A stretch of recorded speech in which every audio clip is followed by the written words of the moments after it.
चूहे की क्या कहानी है। मतलब ये कि जून 2001 में इलॉन मस्क जब अपने 30वें साल में थे तो वे और उनकी पत्नी सिलिकॉन वैली को छोड़कर लॉस एंजलिस में शिफ्ट हो गए।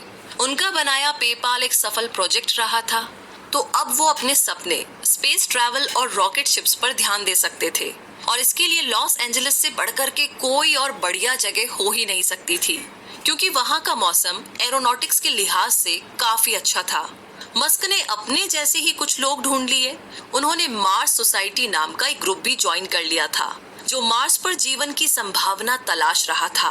ट्रांस लाइफ नाम से इस ग्रुप का एक प्रोजेक्ट भी था। ये एक कैप्सूल के आकार का बनने वाला था, जो कि अर्थ के चक्कर लगाए, और इसके क्रू मेंबर्स चूहे बनने वाले थे।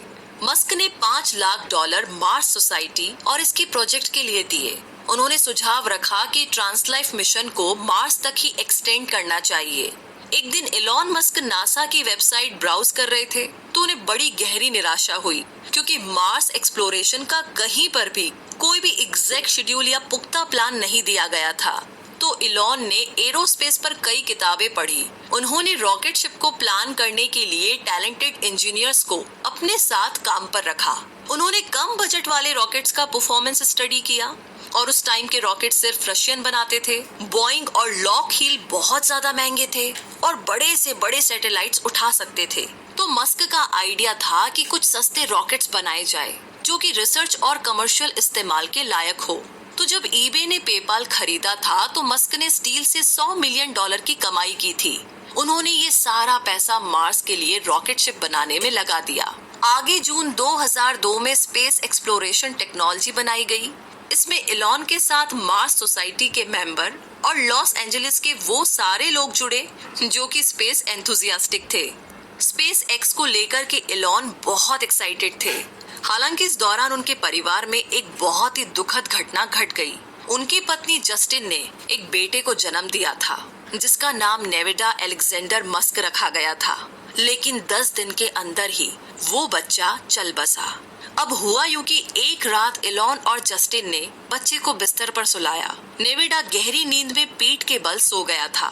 जब कुछ देर के बाद उसके पेरेंट्स उसे देखने गए तो उन्होंने पाया कि उसकी सांसें नहीं चल रही थी। डॉक्टर्स इसे सडन इन्फेंट डेथ सिंड्रोम कहते हैं। तो जब तक पैरामेडिक्स बुलाए गए तब तक दिमागी रूप से बच्चे की मौत हो चुकी थी। उसके दिमाग में ऑक्सीजन की सप्लाई नहीं पहुंच पाई थी। उसे 3 दिन तक लाइफ सपोर्ट पर रखा गया। बच्चा जब मरा तो जस्टिन ने उसे अपनी बाहों में पकड़ रखा था। वो बुरी तरह से रो रही थी, मगर इलॉन मस्क ने कहा कि वो इस बारे में कुछ नहीं कहना चाहते हैं। जस्टिन को लगता था कि ये इलॉन मस्क का डिफेंस मैकेनिज्म का तरीका है, जिसे उन्होंने बचपन से ही सीख लिया था। जस्टिन ने कहा कि इलॉन सदमे में नहीं रह सकते। उनकी फितरत ही हमेशा आगे बढ़ने की है, और मुझे लगता है कि यही उनके सरवाइव करने का तरीका है। मस्क ने अपना सारा ध्यान स्पेस एक्स के रॉकेट लॉन्च में लगा दिया। तो अगले 5 सालों में जस्टिन ने जुड़वा बच्चों को जन्म दिया और उसके बाद ट्रिपलेट्स को भी। तो मस्क ने कहा कि मैं इस बात पर यकीन नहीं रखता कि मुझे बहुत ही दुखद घटनाओं के बारे में बात करनी चाहिए, क्योंकि ये किसी भी तरीके से हमारे फ्यूचर को नहीं सुधारती।